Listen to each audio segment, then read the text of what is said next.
Okay.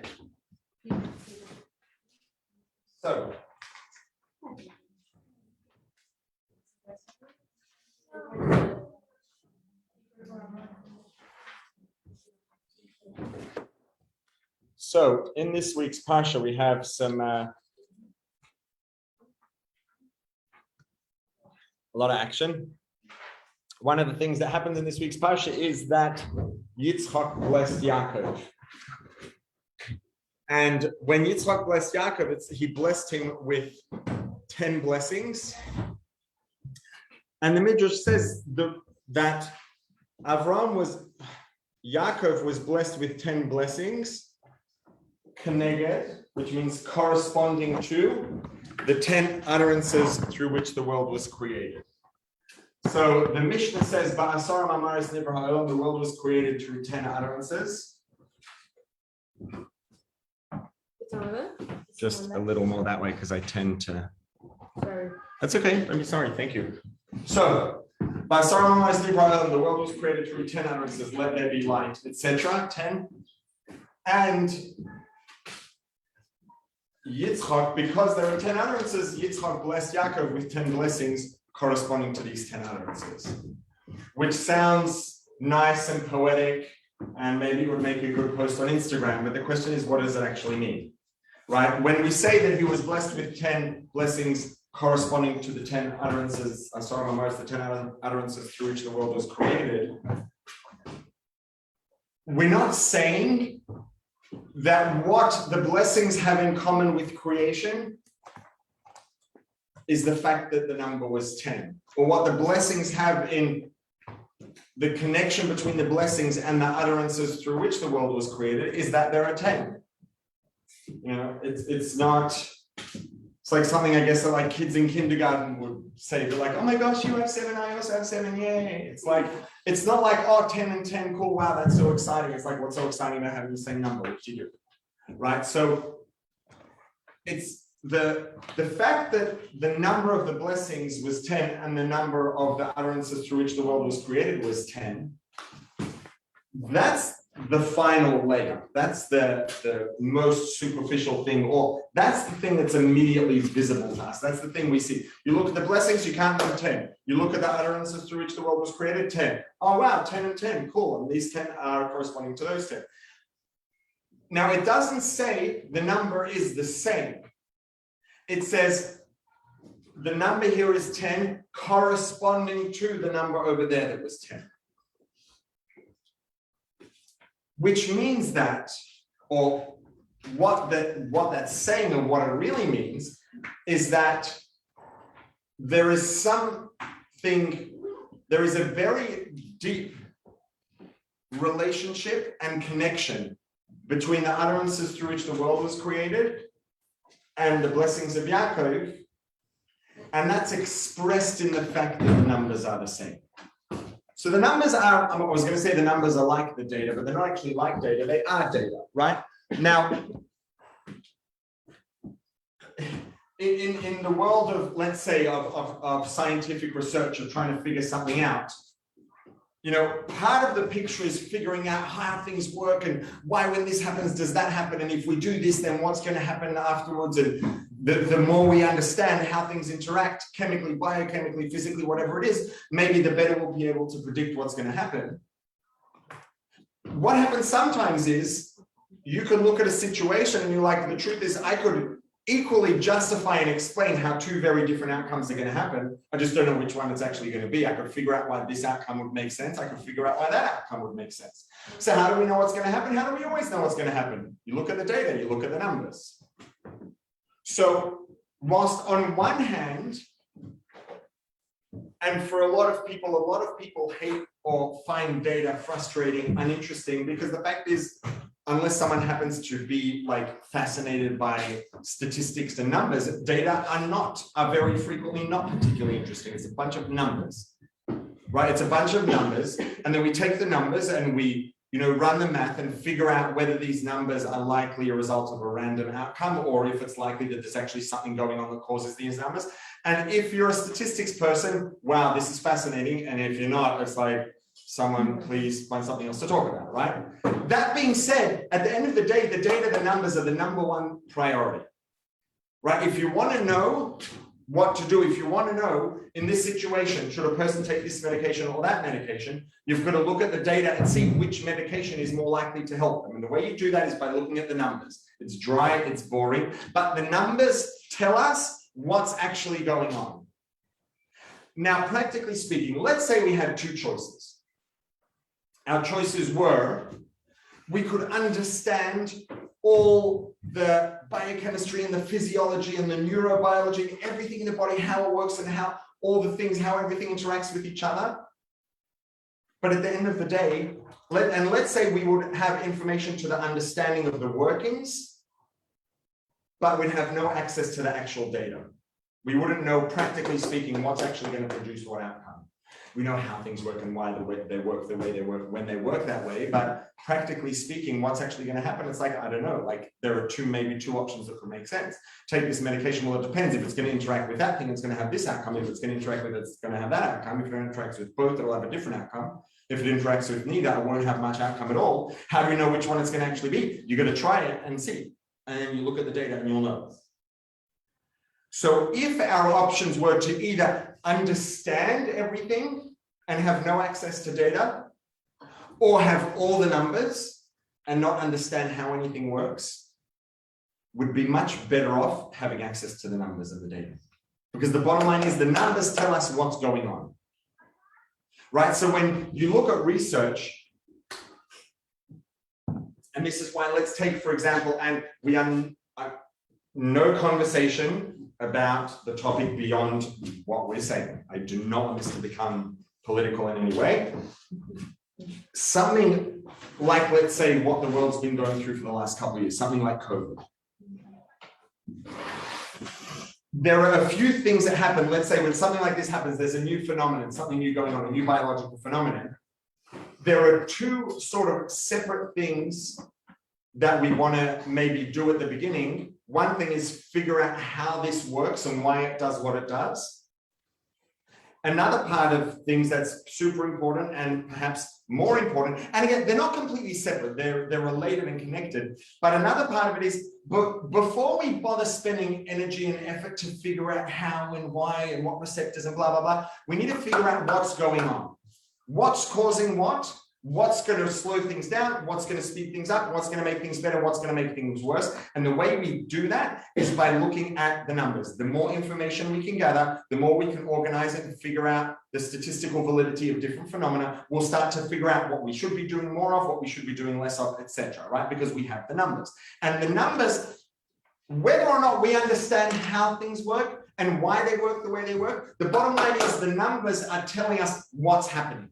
The numbers, the data are the evidence, and the evidence is good enough. The evidence will get the job done regardless of what's going on behind the scenes and how and why. That being said, if we understand the how and why, we might also be able to come up with new approaches and different things, right? So the data don't tell us why or how things are happening, but they tell us that it's happening. They tell us what's happening. Data tell us what is happening and what is not happening. It doesn't tell us how, it doesn't tell us why. It tells us what. Does that make sense so far? So the numbers are the evidence. They tell us, they inform us at a very surface level of, you know, if we know that, let's say, for example, I'm going to give one random example that will hopefully be very neutral. If the data indicated, which apparently they did, that there's a very strong correlation between having vitamin D deficiency and having adverse outcomes when infected with COVID, if we know that the people who have lower levels of vitamin D have worse outcomes in COVID broadly on average, and the people with higher levels of vitamin D have lower adversity, have less negative outcomes of COVID, we might not know anything about what vitamin D has to do with COVID, but we know that there's a connection and that vitamin D whether vitamin D kills COVID or whether vitamin D enhances the function of the immune system broadly, which helps us cope with it, could be 1,000 things, 1,000,000 things, doesn't make a difference. What we know is increased vitamin D, reduced adverse outcomes. We know that that's the case without necessarily knowing anything about how or why. It so happens that there's a lot of information we already know about it that makes it make sense. But the numbers just give us evidence of the phenomenon. They don't tell us how it works or why it works. But they are evidence of the fact that there is something happening, and the thing that's happening is being expressed in the numbers. Right? It's not like a miracle, like vitamin D reduces negative outcomes of COVID. There's no rhyme or reason. It was just like, it's like some miraculous thing. No, there's something going on. And chances are that what's going on has many steps and many things involved. And there's a whole process and collection of chain reactions all overlapping with each other between vitamin D and COVID adverse reactions. We don't understand any of that, but we know there is something there because the numbers are telling us that there's something there. Right? Same thing here. The fact that the 10 blessings, there were 10 blessings and there were 10 utterances through which the world was created. The 10 is the data. It's telling us 10, 10. The numbers are the same because there is something deep and real going on here between the two. And the fact that there's something deep and real going on here between the two, between Yaakov's blessings and the creation of the world, that relationship and connection between them is expressed in the fact that both of them have the number 10. So the number 10 is the data that's telling us that there's something going on, right? Now, and it's interesting, and the Rebbe actually says this explicitly. The Rebbe doesn't say in terms of vitamin D and COVID, obviously, but the process, the role that data plays for us is actually the opposite of the role that data plays in reality. In reality, what happens? In reality, there's COVID and there's vitamin D and there's all these things going on. Because of the relationship between vitamin D and COVID, adverse reaction, because of that relationship and the reality that's going on there, the outcome of that is that the data show an inverse proportion between vitamin D levels and COVID adverse reactions. So in reality, I'm not going to say which one's the chicken and which one's the egg, because then we'll debate about which came first between the two. But it's the connection that causes the numbers to be what they are. The numbers are what they are because of something that's happening behind the scenes.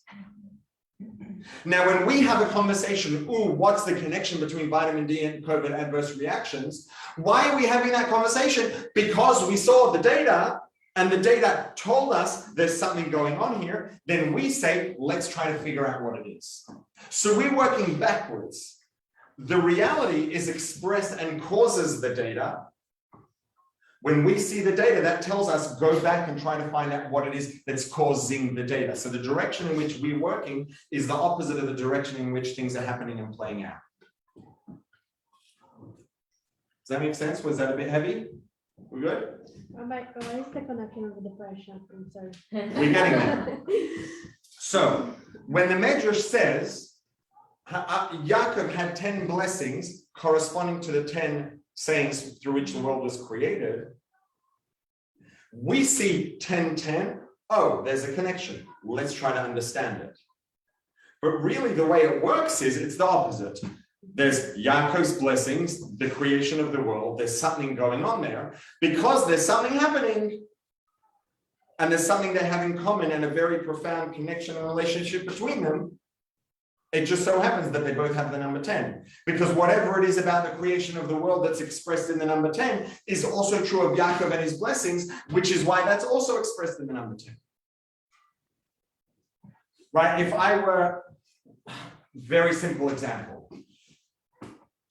Let's say that let's imagine that a child grows up in an ideal environment in which they've never observed someone screaming or shouting before. They've never observed an adult screaming or shouting before. And then they go out somewhere with their parents, and then for the first time they see an adult screaming at someone, and they say, why is the adult screaming? Adults are not supposed to scream. And the parent says, sometimes some adults get angry or frustrated, and their level of frustration or anger is more than they have developed the skill to keep under control. And so the result is they feel excessive anger or frustration and they scream. And then they see someone else screaming. They say, oh, that person's level of experience, frustration and anger is apparently more than they have developed the skill to manage and control, which is why they're screaming. Right? So both adults felt overly frustrated and angry, which is why they screamed. They're not angry because they screamed. They're angry and then they scream. When you see them scream, you know that they're angry. So we see 10, we see 10. Why is it that the fact that one of them is screaming tells us that it's because they're angry? Because that's why people scream. They scream because they're frustrated and or angry or whatever. They have some sort of, let's say, of a range of negative emotions that are being expressed that way. Because frustration and anger that's not sufficiently managed and controlled leads to screaming. So when we see two people, because that's the cause of screaming, we know that if two people are screaming, it's because they're both experiencing anger or frustration. So yes, we see number 10, number 10. The reason they both have the same number is because there's something behind that they both have in common. And that common thing that they have is expressed in number 10. Because they both have that common thing, they both have the number 10. Does that make sense? Was that a little bit?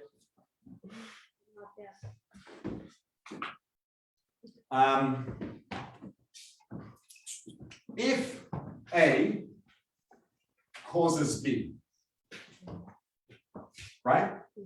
Then when I see B over here, I know that there must be an A behind that's causing it, right?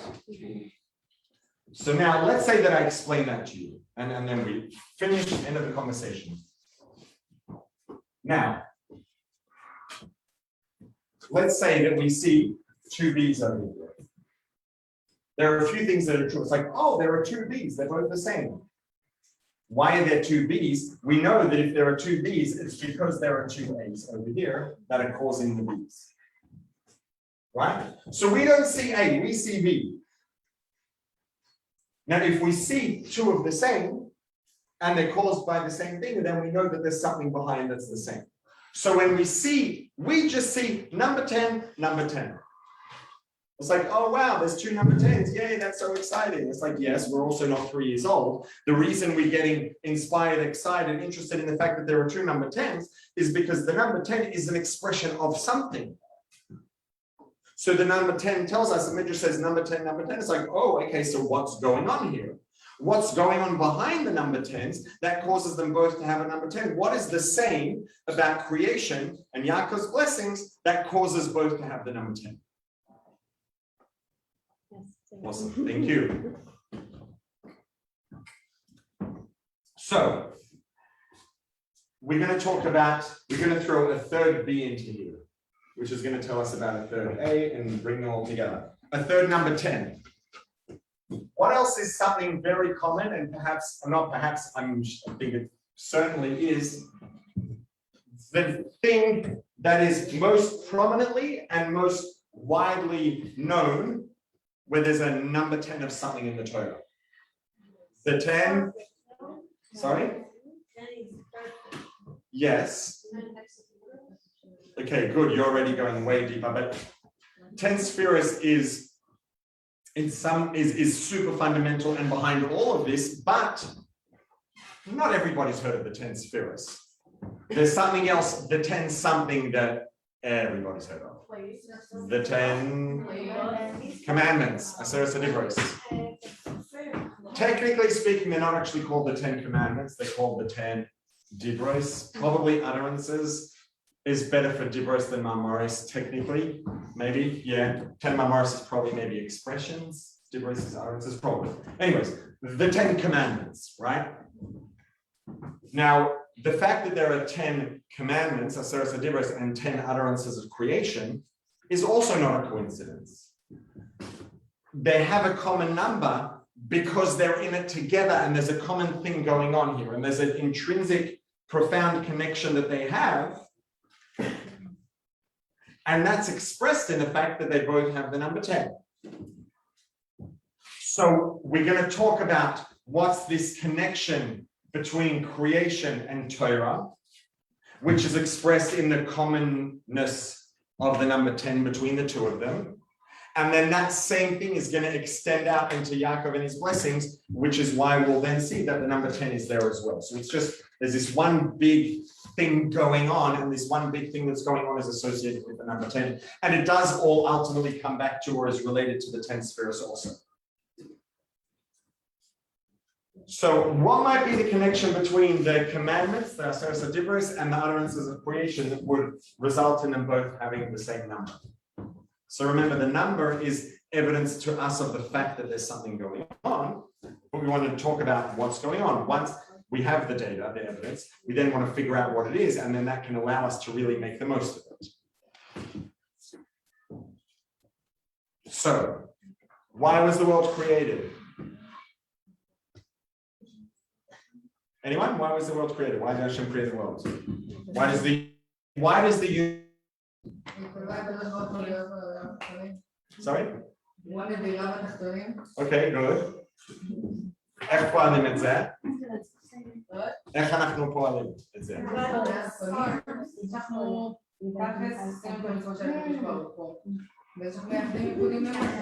Okay, excellent. So, the intent, the whole reason Hashem created the universe, and this is not just the physical universe that we see.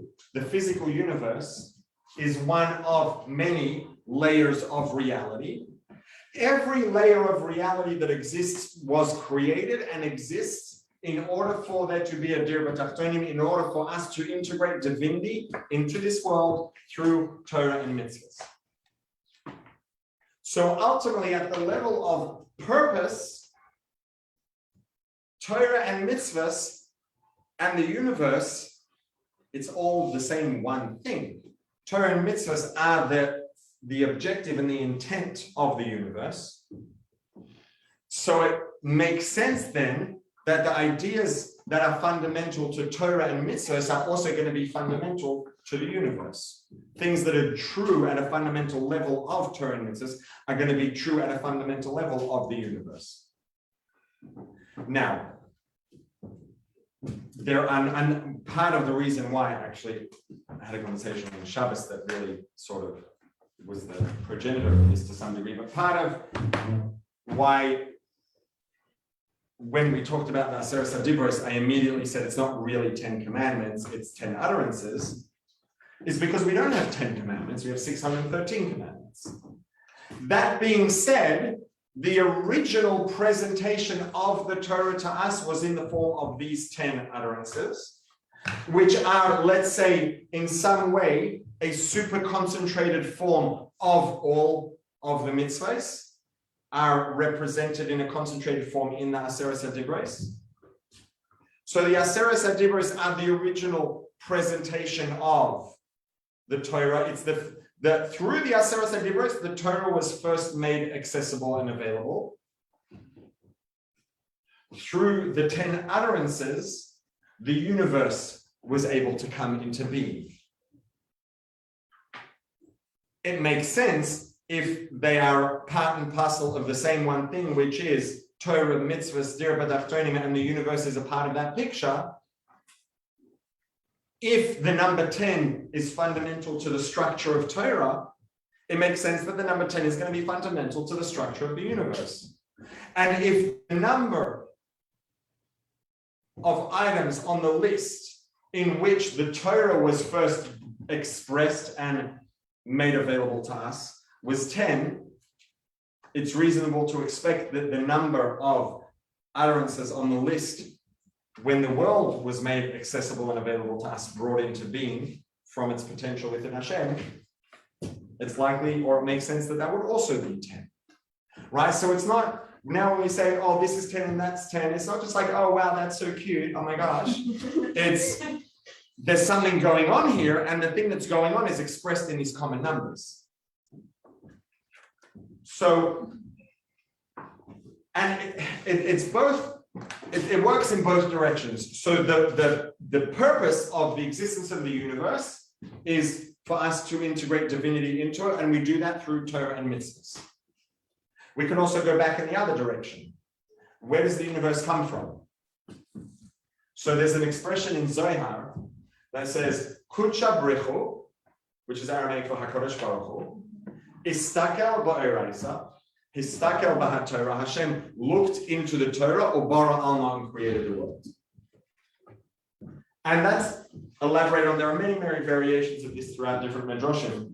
And there are places where it actually says, it really spells it out. It says, when a king wants to build a palace, he has an architect draw up a blueprint, and then the contractors look at the blueprint and build the palace from what it says in the blueprint. So when Hashem wanted to create the world, he looked into the Torah, which is the blueprint of creation, and based on what it says in Torah, from Torah, the world was brought into being.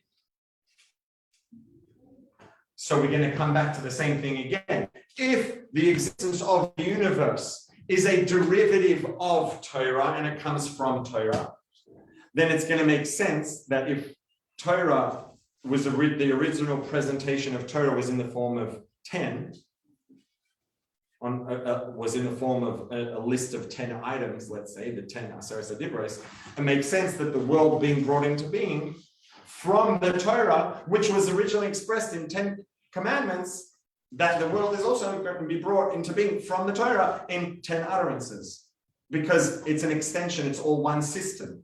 And the rules of one, if the number 10, and it does come back to the spheres, if the number 10 is a number that is fundamental to the structure of reality, to the structure of Torah, it makes sense that the world that comes from Torah, number 10, is going to be a number that's fundamental to the structure of the universe and the structure of reality. And to everything, right? The nefesh, a nefesh halakis has, a godly soul has 10 kochos. A nefesh abahamis has 10 kochos. Each layer of reality has 10 spheros and 10 commandments and 10 sayings. It's all the same one thing. 10 is a number that is fundamental to the structure of reality. It's fundamental to the structure of Torah. It's fundamental to the structure of the universe that comes into being from Torah. It's fundamental to the structure of each of our souls, which is also just another part of that same picture. 10 is a number that's fundamental to everything. 10 is that what? 10 is a number that is fundamental to the structure of everything. And particularly when it comes to creation and Torah, because creation has such a strong connection with Torah in both directions, creation comes from the Torah and is derived from the Torah, and the whole purpose of creation is for the Torah, then it really makes sense that if Torah is going to be expressed in 10, the world is going to be expressed and brought into being through 10 expressions. So that's that. That makes sense so far? So what do Yaakov's 10 blessings have to do with any of this? Well, the number of 10 for Yaakov's blessings. So there's an expression, not an expression. It says in the Gemara. The Gemara tells a story of one of the Chachamim and Amora who went up to heaven. He went to Gan Eden. He experienced Gan Eden. Gan Eden is right. Heaven. It's a reward where the souls, the neshamas, go after a person's life. They get the reward for all the mitzvahs they did and all the Torah. And everyone asked him, what happens in Gan Eden? Like, what's going on? What is it? And so he said, Tzadikim Yoshvim, the righteous people sit, Ba'atoroseim Barishaim, their crowns are on their heads. Benehenin Mezid Hashchina, and they have Hana, they experience pleasure from the divine radiance of Hashem. So that's what Gan Eden is. Now, something that's very important there is, right, he could have said, the righteous people sit and experience pleasure from the divine radiance of Hashem. He didn't say that. He said, Tzadikim sit, the righteous people sit, their crowns are on their heads, and they experience pleasure from the divine radiance of Hashem. And that's very important, and that's there in between the two, because the crowns, they come in wearing a crown. The crown is a metaphorical presentation of, what's a crown? It's something that's on the person's head. They wear it. The crown is something that is attached to, in proximity to the body. The crown is a metaphoric representation of the divinity that we introduce into our bodies and our souls whilst we're alive, while we do Torah and mitzvahs. They arrive wearing the crown. Where did they get the crown from? The crown is something that they generated while they were alive. Every time we learn Torah, every mitzvah that we do, we are crowning ourselves. We are surrounding ourselves with divinity, with elikus, with godliness, with spirituality. It's here now. It's just that right now, we don't get to experience it. We're not receptive to it. Right? It doesn't say, and think about this again, another word here that's going to be very important. And on one hand, it's kind of obvious, but people may gloss over it without necessarily appreciating the importance and the specificity of it. It doesn't say they sit and their crowns are on their heads in the presence of Hashem's divine radiance. It says experiencing the pleasure of Hashem's divine radiance. Now, I want to give a metaphor to illustrate. Who likes good food? Who likes amazing food even better than good food? Right? Why do you like eating good food? I should have asked that question more precisely. Who likes eating good food? Who likes eating amazing food better than they like eating good food? Why do we enjoy eating good food?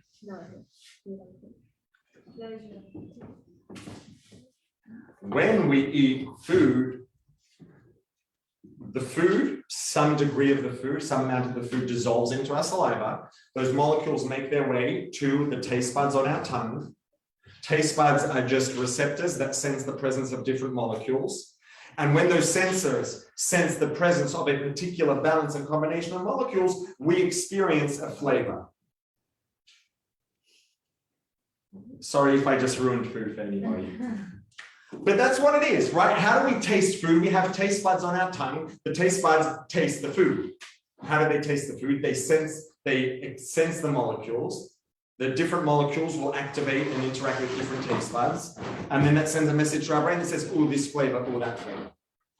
So the value of good food is in the fact that it gives us a sensory experience, a pleasurable sensory experience. Yes? Make sense? That's why we like to eat good food, because we enjoy it. It feels good. It gives us a pleasurable sensory experience. Let's say someone grows up in a family and a community and a culture where they're just surrounded by amazing food their whole life. Since they were born, everything they've eaten has been produced by a 3 Michelin star chef. They've never eaten anything that was cooked by anyone other than a 3 Michelin star chef. This person happens to have a damaged nerve that carries the message of flavor to the brain, and they're eating all of this like amazing food and they have no sense of taste. They don't taste anything. Someone's going to come up to this person, someone who doesn't realize that will come up and say, oh goodness, you're so lucky, you eat such amazing food all day, like, oh, you're so lucky, I wish I could eat that food. And they're going to say like, yeah, I'm eating that food, and like, what? What's so good about that? And I'm like, what do you mean that food tastes amazing? And they're like, taste, what's that? Like, I don't taste anything. Right, so the value's not in the food, or, okay, in this metaphor at least, the value's not in the food. The value of the food is in the sensory experience it causes. So this person who's eating amazing food but has no sense of taste, the food holds no value to them. They'd be equally as happy to eat porridge without salt as they'd be to eat like some ridiculously amazing food, because they don't taste any of it, so it doesn't make a difference. It doesn't make any difference to them. Now just imagine that they come up with some sort of surgical procedure or stem cell therapy or something to repair that nerve damage, and all of a sudden this person is going to start to experience the sensation of flavor. And now the first thing they're exposed to is 3 Michelin star chef food all day. They're going to have an incredible amount of sensory pleasure from that food. And what are they going to say? They're going to say, oh, this is what they were talking about. Now I get it. Now I get why someone who experiences flavor would have been jealous of the food I was eating. Because now they're experiencing the sensory pleasure of the food they had been eating. But as long as they're not experiencing the sensory pleasure of the food, so what? Big deal. They're eating food and good food and, right? So now I'm going to adjust that a little to make it a more precise or a closer metaphor for what we're talking about. If we have, let's say, right, and this is a pretty common thing, you know, teachers, whether it's in school for younger grades, or actually had a teacher who did this in college, would throw out Freddos. Do they have Freddos here? No? Do they like chocolate frogs? They're not Chalad Yisrael, I don't know if they're even kosher. In Australia, it's like, whatever, milk chocolate frogs, dairy chocolate frogs, and he would like throw them out to people in the crowd when they participated in class, to 19, 20, 21-year-old students. Anyways, you know what? Did the job.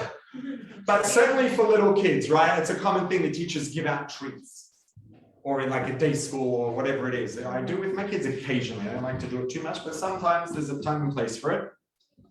IMHO, in my humble opinion, for those who weren't following, right? You can give a treat as a motivator because the kids enjoy eating the treat. If you walk into a classroom of where all the students, God forbid, have nerve damage and don't experience flavor, you're going to say, who wants to answer this question? And I'll give you like something tasty. And they're all just going to be like, whatever, right? Because like tasty food doesn't interest them because they'll eat the food and they're not going to get anything out of it. So it's not going to be an effective motivator for them. It's not going to be an effective reward. If you were to say to someone, I will give you a treat, but you won't be able to taste it as a reward, or I will give you a treat and you will be able to taste it as a reward, which one's going to be effective as a reward? The one in which you do get to experience it. So when we learn Torah and do mitzvahs, we are integrating divinity into ourselves as we do it at the time, permanently. We are surrounding our bodies and our souls with divinity, with godliness, with infinity. At the time we learn the Torah and at the time we do mitzvahs, and we're doing that permanently. The outcome is permanent. The problem is that we are not receptive to that experience right now. It's there. We're surrounding ourselves with infinite divinity every time we learn Torah, every time we do mitzvahs, but we don't experience it consciously. It's like there's nerve damage to the taste buds of divinity, right? It's here, but we don't experience it, so it's not a reward. When does it become a reward? In Gan Eden. Why? Not because we get it then, but because then we get to start experiencing it. The divinity and infinity we introduce and surround ourselves with now, when we go to Gan Eden, we finally get to taste that. We finally get to experience what that is. And at that point, it now starts functioning as a reward. So what happens in Gan Eden is the righteous people sit by Torah and Baroshem. Their crowns are on their heads. The crowns they brought with them because they generated them during their lives. They bring it with them, and now nehenin miziv hashchina. It doesn't say yoshvin beziv hashchina. They sit in the presence of the divine radiance. They brought the divine radiance with them in the form of that crown that they had surrounded themselves with. What changed is now they get to experience the sensory pleasure of that because now they can be receptive to it. In physical bodies are not receptive to divinity. Physical bodies are receptive to physical touch, pressure against our skin, the senses in our skin, taste, which is when our taste buds sense molecules that give us a sense of flavor. Smell is the same thing as taste, basically. It's another variety of taste. There are nerve endings in the nose that pick up on different molecules that we experience smells. So we have taste, touch, smell. Here we hear physical vibrations in the air and we see physical radiation, physical electromagnetic radiation. So we are designed, our bodies are receptive to physical inputs. But what about the tzaddikim? Okay, good. So generally speaking, bodies are receptive only to physical input. The divinity we surround ourselves with when we learn Torah and do mitzvahs is not physical. So our bodies are not receptive to it. And whilst we're alive, our souls, as partners with the body and functioning primarily through the body, that sensation, at least the combined conscious sensation of the body-soul combined entity, is not receptive to non-physical things. Now, when it comes to tzaddikim, the body of a tzaddik doesn't. Let's say if the soul is inside the body and the body is opaque, the body is solid, the soul is kind of hidden, it's there, but it doesn't get to express itself through the body or experience things through the body. Or its experiences are not experienced consciously by the body, let's say. The body of a tzaddik is like, it's transparent. So the body is there, it's a physical body, but it doesn't cover over. It allows things to pass through. right? Why is it that we can see through here and we can't see through here? This is no less physical, there's something there, right? But this is a material that's transparent. This is a material that allows light to pass through it. This is a material that is opaque. It does not allow light to pass through it. Our bodies, most people's bodies, are opaque to divinity and don't allow it to shine through. The body of a tzaddik is transparent and allows the divinity to shine through. So they will have certainly a substantial degree of experience of divinity relative to a regular person. Once someone is deceased and their body, the soul leaves the body, the soul is no longer covered up by the body. It now gets to experience things in a way that's natural for the soul, that's not restricted by the limitations of the body, and it gets to experience that. And that's why Gan Eden is the reward. There's nothing actually in Gan Eden that there isn't here, but in Gan Eden, the soul gets to experience that which it was not able to experience consciously here, even though it already had it. It brought the crown with it. That makes sense? So, there are a couple of things here that are important. Let's say two really broad things that are going to tie back and bring this all together. One of the things is that what happens in Gan Eden, right? There's a fundamental thing. One of the 13 fundamental tenets of Jewish faith, as outlined by the Rambam, one of them is that there's a reward and punishment for our behavior. We do the right thing, we get rewarded. We do the wrong thing, we get punished. It's true that there's reward and punishment, but, right, and when it comes to discipline, teaching discipline is very important. It's important for a teacher to teach on students discipline. It's important for a parent to teach a child discipline. Now, the ultimate way to teach, and what's the point of discipline? The point of discipline is not to teach a child or the child has to, the point of discipline, the objective, if a person actually is thinking clearly and cares, the point of disciplining a child, let's say, is if you want this child to grow up and to live a successful, fulfilling life in which they get to be productive and to have a positive experience, they need to understand the ins and outs of life and reality and understand that there are barriers, there are boundaries. There are certain ways that are appropriate to behave, and there's a sense of responsibility. And when we respect boundaries and we behave responsibly, that works out ultimately in our best interests.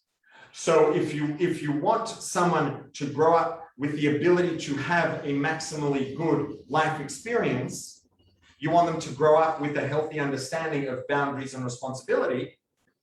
And the way you contribute towards that is by teaching them about boundaries and responsibility. Now, is it possible to teach boundaries and responsibility by saying, if you don't do this, I'm going to do that, or I'm going to give you this, or I'm not going to give you that? It's possible. It's not the most, it's whatever. It has all its issues. And because what you're doing is giving them a random punishment to try to encourage them to do the right thing, it's a good thing to encourage someone to learn a positive behavior. But the most effective way to encourage someone to learn a positive behavior is with what's called natural consequences. Right? Now, let's say an example of this. Let's say, for example, that if a child were to cut themselves, God forbid, with a sharp knife, let's say that there was no actual danger. There was no risk to their safety. It was just going to hurt them and be uncomfortable. But there was no risk of actual danger. Then you know what would be the best way for a kid to learn not to touch a knife?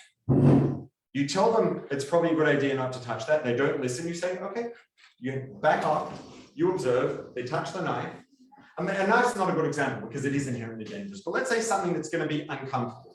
Let's say there's something that's hot enough to cause pain, but not hot enough to cause actual damage. They're not going to get injured. They're not going to need to go to hospital if they touch it, right? And you say to a kid, don't touch that, it's hot.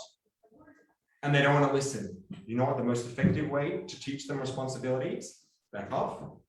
They touch it, they say ow, and they don't do it again. Right? So you haven't imposed a consequence, This is a natural consequence. Experiencing pain as a result of touching something hot is a natural outcome of touching something hot. It's a natural consequence, which is going to be the most effective way for the child to learn not to do that again. Now, of course, you can't just allow natural consequences for everything, because there are a lot of things kids could do that could be dangerous, God forbid, and you need to find another way to do it. Let's say maybe another slightly less but relatively natural consequence. If you want to teach a kid to wake up in the morning, you can drive yourself crazy, pushing and pressuring them, get up, get moving, get moving, get moving. Let's say a child is older, or it doesn't matter how old they are, but a child's in a situation in which coming to school late, they're maybe going to get in trouble and they don't want to get in trouble. And you could just back off and allow the student, then tell the kid, listen, would you like me to buy you an alarm clock so you can get up on time for school? We're getting to Jewish home. There you go. So you could say to them, would you like me to buy you an alarm clock? Would you like me to come and help you get out of bed? And if they say yes and they're asking you for support, fine. But if they say no, leave me alone, I don't want to get up now, you say, okay. You walk out of the room, and what happens? They come late to school, they get in trouble. They say, can you write me a note? You say, what am I writing you a note for? You didn't get out of bed. There's no reason I should write you a note. They go to school, they get in trouble, they don't like it. And hopefully, that's the most effective thing, going to be the most effective thing. Otherwise, you're going to be begging them to get up and on top of their head, moving them for the rest of their life. And they're never going to learn to do it. They might learn to get up, but they're not going to learn to do it themselves. If the consequence of them not doing it themselves is something that they don't want, you don't have to punish them. There's a natural consequence. You allow the natural consequence to do its thing. Now, the reward and punishment in Torah is natural consequences, right? Like Gan Eden, it's the example. It doesn't say that tzaddikim go up to heaven and then Hashem turns on a shower of divine radiance. It says they come in with their crowns on their heads, and now they get to experience that which they generated for themselves. The pleasure of Gan Eden is a natural outcome of what they did. So, and the same is true with punishments. All the things that Torah talks about as punishments, they're not primarily there as punishments. They're primarily there as a cleansing process, as a damage control process, as a repair process. It just so happens that, in general, and this is a pretty broad rule in life, damage control, fixing problems can often be quite uncomfortable. You have to come in, fix things up, figure out how to do it, and and the level and degree of discomfort can vary. So the damage control, the repair, the cleansing process for the soul and the body, maybe also, for having done something wrong, happens to be particularly uncomfortable or painful, which means that it also serves as an effective punishment. The same way that doing the right things generates natural positive outcomes, which happen to function effectively as rewards. So there is reward and there is punishment, but the reward and punishment are primarily just the natural outcomes of our behaviors. It's the positive things we generate, or the damage control and the cleansing and the repair, which happen to also function very effectively as rewards and as punishments. So Yaakov, whose life was all about bringing Hashem into the world, fulfilling the purpose of the world, learning Torah, fulfilling mitzvahs, and all of those things are all about the number 10. He was all about fulfilling the purpose of the world, which was created through 10 utterances. And it was created through 10 utterances because it came from the Torah that was originally expressed in the Aseret Dibros, in the 10 Commandments. And his life was about bringing the contents of those 10 commandments into the 10 utterances and the creation of the world that was created with 10 utterances. What's going to be the natural outcome of living that life is going to be a life that is going to be saturated with divinity of Torah and the divinity that results from realizing the purpose of his life, of his body, of his soul, contributing towards the purpose of existence, and the existence and the Torah and the purpose and all of those things are all constructed in a system that's based around the number 10. The natural consequence of being involved in that is that he is going to experience divinity and positive things as a result. And it makes sense that those positive things are going to be arranged in a structure that's built on the number 10. So when it says that Yaakov's 10 blessings correspond to the 10 utterances through which the world was created, it's not just like some random thing, oh my gosh, that's so cute. Yaakov's life was committed to and lived about fulfilling the purpose and realizing the purpose of the creation of the universe, that creation which happened in 10 utterances. And the outcome of doing that is experiencing, being surrounded with and saturated with divinity and having positive, experiencing positive things that come along with that, aka blessings, aka reward. And because his life was all about realizing the potential of the world created in 10 utterances, also connected to the 10 Aseres Adibros, so it makes sense that the blessings and positive things that he experienced were in the number 10. So the numbers 10 are just the evidence, the data that tells us there's something else going on here. And that thing that's going on is expressed in or relevant to the number 10.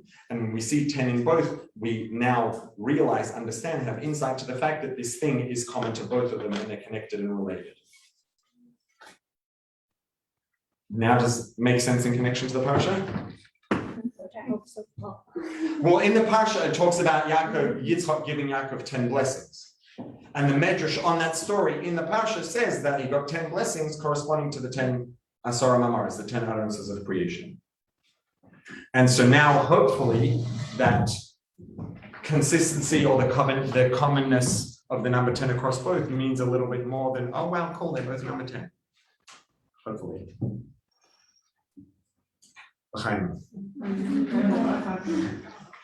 I also have to say Shachiano, I actually finished on time and you get a couple minutes to breathe before the next class. She's probably going to think she came like a half hour late when she gets here and I'm not still talking. As of now, I'm still talking. Could I please ask you which parts of the cover do you ever say what kind of things?